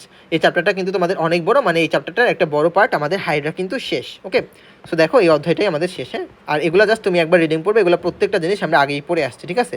এই অধ্যায়ের প্রধান শব্দভিত্তিক সারসংক্ষেপ। আচ্ছা, সো এখন আমি তোমাদেরকে মেডিকেলের কোয়েশ্চেনগুলো একটু সলভ করাই দেবো, ঠিক আছে? অনলি যে মেডিকেলের কোয়েশ্চেনগুলো আছে, সেই মেডিকেলের কোয়েশ্চেনগুলো তোমাদেরকে আমি একটু সলভ করাই দেবো। হ্যাঁ, আচ্ছা, সো আমরা একটু দেখি, ঠিক আছে? সো এই যে আমরা মেডিকেলের কোশ্চেনে চলে আসছি। হ্যাঁ, সো মেডিকেল এবং ডেন্টাল ভর্তি কোশ্চেন। হ্যাঁ, হ্যাঁ, সো 1 নম্বরে কী বলছে দেখো? নেমাটোসিস্টের ভিতরে বিষাক্ত তরল পদার্থের নাম কি? হ্যাঁ, এটা তো সবাই আমরা প্রথম থেকেই পড়ে আসছে, তাই না? হিপনোটক্সিন। দেখছো মেডিকেলের কোশ্চেন কিন্তু একদম কঠিন কিছু না, একদম সহজ কোশ্চেনে আসে, হিপনোটক্সিন, ঠিক আছে? তারপর হাইড্রার কোন অংশে নিডোসাইট কোষ সবচেয়ে বেশি থাকে?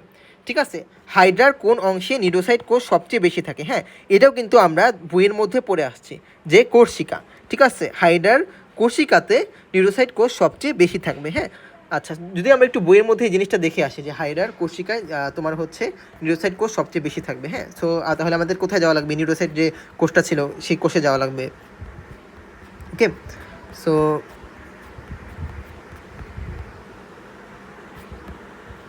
এই যে তোমার হচ্ছে নিডোসাইট কোষ। হ্যাঁ,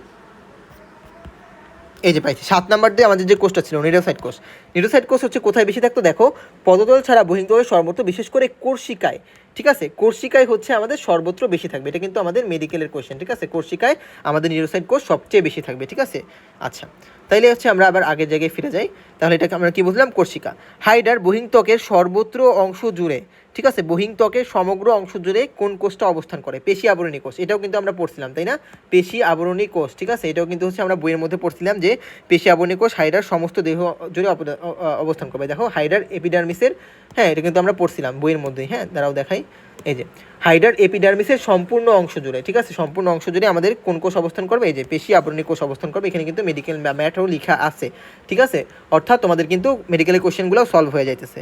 তারপর নিচের কোন কোষটি, আচ্ছা, নিচের কোন কোষটি হাইড্রার এপিডার্মিসের অংশ নয়? ঠিক আছে, কোন কোষটা হাইড্রার এপিডার্মিসের অংশ নয়? সো ইন্টারস্টিশিয়াল কোষ এপিডার্মিসের অংশ, ওই যে 7টা কোষ ছিল, ঠিক আছে? নিজেই পয়সা স্নায়ু কোষ এপিডার্মিসের অংশ, সংবেদী কোষের স্নায়ু অংশ, ঠিক আছে? কোনটা অংশ না? ক্ষণপদীয় কোষ। ক্ষণপদীয় কোষটা কিন্তু নামে আমাদের কোনো কোষ এপিডার্মিসে নেই, ঠিক আছে। তারপর জিজ্ঞেস করছে হাইড্রা এন্ডোডার্মিসের যে কোনো কোষ তৈরি করতে পারে কোনটা, ঠিক আছে।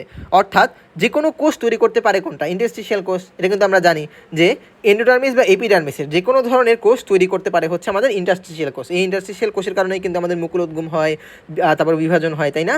সো এটা হবে হচ্ছে আমাদের ইন্টারস্টিশিয়াল কোষ। এটাও কিন্তু আমরা বইয়ের মধ্যে পড়ে আসছি। তারপর হাইড্রার দেহের ক্ষুদ্রতম নেমাটোসিস্ট কোনটা, ঠিক আছে। এটাও কিন্তু আমরা পড়ে আসছিলাম, বৃহত্তম নেমাটোসিস্ট আর ক্ষুদ্রতম নেমাটোসিস্ট, ওই যে চারটার মধ্যে। হ্যাঁ, তাহলে স্টেপটুলিন গ্লুটিন্যান্ট, স্টেরিওলিন গ্লুটিন্যান্ট, এটা হচ্ছে আমাদের ক্ষুদ্রতম নেমাটোসিস্ট। এটাও কিন্তু হচ্ছে আমরা বইয়ের মধ্যে পড়ে আসছি। ওকে, আচ্ছা। তারপর কোনটি হাইড্রার জন্য সঠিক নয়, সঠিক নয় বলছে মানে কোনটা ভুল কথা। সুচ দিয়ে হাইড্রাকে খোঁচা দিলে এর দেহের অংশ বিশেষ প্রসারিত হয়। দেখো, প্রসারিত কিন্তু হয় না, না, এটা কিন্তু সংকুচিত হয়, ঠিক আছে। এটা হচ্ছে সংকুচিত হওয়ার কথা, একটু আগে আমরা পড়ে আসছি যে স্পর্শতে, ঠিক আছে। হাইড্রার দেহকোষ সংকুচিত হয়, এখানে হচ্ছে প্রসারিত, তার মানে এটাই হচ্ছে আমাদের আনসার হবে, ঠিক আছে। আচ্ছা, তারপর বলছে হাইড্রার কোর্সিকা ও নেমাটোসিস্ট পারস্পরিক সহযোগিতায় যে কাজটিতে অংশগ্রহণ করে, ঠিক আছে। হাইড্রা, কোর্সিকা এবং নেমাটোসিস্ট পারস্পরিক সহযোগিতায় কোন কাজে অংশগ্রহণ করবে বলো তো? চলনে অংশগ্রহণ করে। কোর্সিকা কিন্তু চলনে অংশগ্রহণ করে। নেমাটোসিস্ট হচ্ছে আমাদের কি আত্মরক্ষায় অংশগ্রহণ করে, খাদ্য গ্রহণে অংশগ্রহণ করে। অর্থাৎ আনসার হবে হচ্ছে আমাদের সবগুলা, ঠিক আছে। আচ্ছা, তারপর এই যে আমাদের মেডিকেলের যে কোশ্চেনগুলো আসছে, ঠিক আছে, মেডিকেলের কোশ্চেনগুলো তো একদম সহজ, তুমি নিজেই পারবা। হ্যাঁ, যে হচ্ছে মেডিকেলের কোশ্চেনগুলো আমি তোমার জন্য রেখে দিলাম। হ্যাঁ, মেডিকেলের কোশ্চেনগুলো তুমি নিজে নিজে একটু পড়ে নিও, এখানে আমাদের আনসারও দেওয়া আছে। তোমাকে হচ্ছে আমি তো এই তোমাকে এটা ছবি দিব, ঠিক আছে। সো হচ্ছে তুমি কিন্তু মেডিকেলের কোশ্চেনগুলো এখান থেকে পড়ে ফেলতে পারবা। হ্যাঁ, সাপোজ হচ্ছে বুদবুদ সৃষ্টি করে হাইড্রাকে পানিতে ভাসিয়ে রাখে কোন অঙ্গটি, ঠিক আছে। সেটা আমাদের কোনটা হবে? এটা হচ্ছে আমাদের পাদচাকতি হবে, তাই না? পাদচাকতি কিন্তু বুদবুদ সৃষ্টি করে হাইড্রাকে ভাসিয়ে রাখতে সাহায্য করে। হিপনোটক্সিন পাওয়া যায় কোন ইতে, ঠিক আছে, ওই যে একদম প্রথমটাতে স্টেনোটিল পেনিট্রেন্ট, ঠিক আছে। তাহলে এটা আমাদের কোনটা হবে বলো তো? এটা হচ্ছে আমাদের এই যে স্টেনোটিল পেনিট্রেন্ট হবে, ঠিক আছে। তারপর হিপনোটক্সিনে কোন ধরনের কোষ দেখা যায়, ঠিক আছে। হিপনোটক্সিন কোন ধরনের কোষে দেখা যায়? হ্যাঁ, হিপনোটক্সিন আমাদের কোন ধরনের কোষে দেখা যাবে? নিউরোসাইট কোষে, ঠিক আছে। নিউরোসাইট কোষেই তো আমাদের হিপনোটক্সিন থাকবে, তাই না? তারপর হাইডার আদর্শ নেমাটোসিস্টের বাল্ব কি দিয়ে পূর্ণ থাকে, ঠিক আছে। হাইডার আদর্শ নিউরোসাইটের বাল্ব আমাদের হচ্ছে যে হিপনোটক্সিন দ্বারা পূর্ণ থাকবে। হ্যাঁ, আমরা জানি হাইডার যে নেমাটোসিস্ট বা নিউরোসাইট এগুলো হচ্ছে আমাদের হিপনোটক্সিন নামক বিষে পূর্ণ থাকে। তারপর হাইডাতে কত ধরনের নেমাটোসিস দেখা যায়? 4 ধরনের, এটা তো আমরা জানি। হাইডার নেমাটোসিস্ট পাওয়া যায় ইহার নিউরোসাইট কোষে, এটা তো আমরা জানি, তাই না? নেমাটোসিস পাওয়া যায় হচ্ছে নিউরোসাইট কোষে। কোনটি হাইডাতে থাকে না, ঠিক আছে। হাইড্রাতে থাকে না কোনটি? মেসোডার্ম হচ্ছে হাইড্রাতে থাকে না, ঠিক আছে। কেন? কারণ আমরা জানি নিউরোসাইটও থাকে, সিলেন্টারও থাকে, মেসোগ্লিয়াও থাকে। তাহলে থাকবে না কোনটা? মেসোডার্ম থাকবে না। হাইডার এপিডার্মিসে কত ধরনের কোষ নিয়ে গঠিত? এপিডার্মিস, হ্যাঁ, মানে কি বহিঃত্বক, 7 ধরনের কোষ দ্বারা গঠিত। এটা তো আমরা জানি। দেখছো প্রত্যেকটা কোশ্চেন কত সহজ, আমরা যেভাবে লাইন টু লাইন দাগিয়ে পড়াই সেটা কিন্তু তোমার প্রত্যেকটা মেডিকেলের কোশ্চেন তোমার ইজি, ঠিক আছে। নিম্নের কোনটি হাইড্রাতে নিউরোব্লাস্ট বহন করে না, ঠিক আছে। নিচের কোনটি হাইড্রাতে নিউরোব্লাস্ট বহন করে না, ঠিক আছে। তাহলে আমাদের কোনটা হবে? পাদচাকতি। এটাও কিন্তু আমরা পড়ে আসছিলাম যে পাদচাকতিতে কোনো ধরনের নিউরোব্লাস্ট থাকবে না, বইয়ের মধ্যে পড়ে আসছিলাম। নিউরোপ্লাস্ট যে হচ্ছে আমাদের তোমার হচ্ছে ইতে আছে, তোমার নিউরোপ্লাস্ট যে তোমার বইয়ের ভিতরে যে নিউরোব্লাস্ট অংশটা আছে সেখানে কিন্তু আমরা পড়ছিলাম যে পাদচাকতিতে কোনো ধরনের নিউরোব্লাস্ট থাকবে না। ওকে, তারপরে আমরা যাই, দেখো হাইড্রার খাদ্য নয় কোনটা, ঠিক আছে। সাইক্লোপ হাইড্রার খাদ্য, এটা আমরা জানি। ড্যাফনিয়া হাইড্রার খাদ্য তোমার হচ্ছে, এটাও আমরা জানি। ক্ষুদ্র ক্ষুদ্র খণ্ডকায়িত প্রাণী, এটা ছোটো ঘাস। ছোটো ঘাস কি আমাদের পানির ভিতরে থাকে? সো হচ্ছে এটা কিন্তু আমাদের আনসার হবে। ছোটো ঘাস কিন্তু হাইড্রা খায় না। ঘাস মানে কি? ঘাস মানেই হচ্ছে আমাদের তোমার তোমার হচ্ছে কি উদ্ভিদ জাতীয় প্রাণী, তাই না? হাইড্রা কিন্তু উদ্ভিদ জাতীয় প্রাণী খায় না। হাইড্রা কোন ধরনের প্রাণী খায়? প্রাণী জাতীয় বা হচ্ছে সেই মাংসাশী প্রাণী। তাহলে সে কেন ঘাস খাবে? তাহলে এটাই আমাদের আনসার। দেখছো কত সহজ কোশ্চেন আসে। পরিপাক এবং সংবেদনের জন্য কাজ দুটি সম্পাদন করে কে, ঠিক আছে। পরিবহন এবং সংবেদন দুইটা কাজই আমাদের সম্পাদন করবে হচ্ছে তোমার সিলেন্টেরন। ওই যে সিলেন্টেরন হচ্ছে আমাদের পরিপাক, সংবেদন, শ্বসন সব কিছু সম্পন্ন করে। তারপর আমরা চলে আসবো তোমার কোন পদ্ধতিতে হাইড্রা লম্বা দূরত্ব অতিক্রম করে, ঠিক আছে। এটা হচ্ছে আমাদের হামাগুড়ি হবে, একটু আগে আমরা পড়ে আসলাম। দ্রুত চলাচলের জন্য হাইড্রা কোন পদ্ধতি ব্যবহার করে, ঠিক আছে। সমারসল্টিং, ঠিক আছে। এটাও আমরা একটু আগে ওই যে পার্থক্যের ছকের মধ্যে পড়ে আসছি। দেখছো কত ইম্পর্টেন্ট, আমি কিন্তু বলছিলাম পার্থক্যের ছক দিয়ে আমাদের মেডিকেলে কোয়েশ্চেন আসে। সো আমরা কিন্তু তোমাকে প্রত্যেকটা টপিক ধরে ধরে পড়াই, কোনটা আমাদের এমসিকিউর জন্য লাগবে, এইচএসসির কোনটা সিকিউর জন্য লাগবে, আর কোনটা হচ্ছে আমাদের মেডিকেলের জন্য লাগবে। কোনটি হাইড্রার চলন নয়, ঠিক আছে। তাহলে এটা আমাদের কোনটা হবে? লুপিং ও হাইড্রার চলন, গ্লাইডিং ও হাইড্রার চলন, ক্রলিং ও হাইড্রার চলন। তাহলে ড্রপিং হচ্ছে হাইড্রার চলন নয়, ঠিক আছে। আচ্ছা, তারপর হাইড্রা যখন দেহের ভর পদতলের উপর না রেখে কোর্সিকার উপর ভর করে চলে তখন সেটাকে কি বলা হয়? নতমুখী চলন বা উল্টা চলন, এটাও কিন্তু আমরা পড়ে আসছি, তাই না? তখন মানে উল্টোভাবে চলে, উল্টোভাবে মানে হচ্ছে আমাদের নতমুখী চলন, ঠিক আছে? আচ্ছা, তারপর আমরা চলে আসবো, দেখি আর কিছু আছে কিনা। এই যে জনন, ঠিক আছে, কোন প্রাণী অযৌন এবং যৌন দুইভাবেই প্রজনন সম্পন্ন করে? এটা তো আমরা জানি যে হচ্ছে এটা আমাদের হাইড্রা হবে, এতক্ষণ তো আমরা পড়ে আসলাম হাইড্রা অযৌন এবং যৌন দুই ধরনের চলন সম্পন্ন করে। তারপর হাইড্রার মুকুল কি কাজে ব্যবহৃত হয়? ঠিক আছে, হাইড্রার মুকুল হচ্ছে আমাদের অযৌন প্রযোজনে, তাই না? দেখছো আমাদের কিন্তু মেডিকেলের কোয়েশ্চেন আমি কিন্তু বারবার বলতেছিলাম যে হচ্ছে এই যে জনন তারপর মুকুল এগুলো দিয়ে হচ্ছে আমাদের তোমার মেডিকেলে কোয়েশ্চেন আসে। সো এটাও কিন্তু আমরা জানি যে হাইড্রার মুকুল যে আছে, হাইড্রার মুকুলটা হচ্ছে আমাদের অযৌন জনন, ঠিক আছে? আচ্ছা, সো এটা কি কোনটি হাইড্রার প্রযোজনের পদ্ধতি নয়? স্পোরুলেশন, এই নামে কিন্তু আমরা কিছু পড়ছি, মুকুলোদ্গমও পড়ছি, বিভাজনও পড়ছি, যৌন জননও পড়ছি, বাট স্পোরুলেশন কিন্তু আমরা জানি না, তাই না? তাহলে এটা আমাদের আনসার হবে। দেন হচ্ছে আর দেখি কিছু আছে কিনা, শেষ আর কিছু হচ্ছে আমাদের নাই। দেখো তারপর হচ্ছে আমাদের ঘাসফড়িং শুরু হয়ে যাবে। অর্থাৎ তাহলে কিন্তু এই চ্যাপ্টারটা আমাদের কমপ্লিটলি সুন্দরভাবে শেষ হইলো। আমাদের হচ্ছে তোমার এইচএসসি সিকিউ এমসিকিউ প্লাস হচ্ছে আমাদের মেডিকেলের কোশ্চেনগুলোও কিন্তু আমরা এবং ভার্সিটির কোশ্চেনগুলোও আমরা সলভ করে ফেললাম। হ্যাঁ, সো তোমাদের কারো যদি কোনো ধরনের কোয়েশ্চেন থাকে তাহলে হচ্ছে অবশ্যই আমাকে আস্ক করবে, ওকে?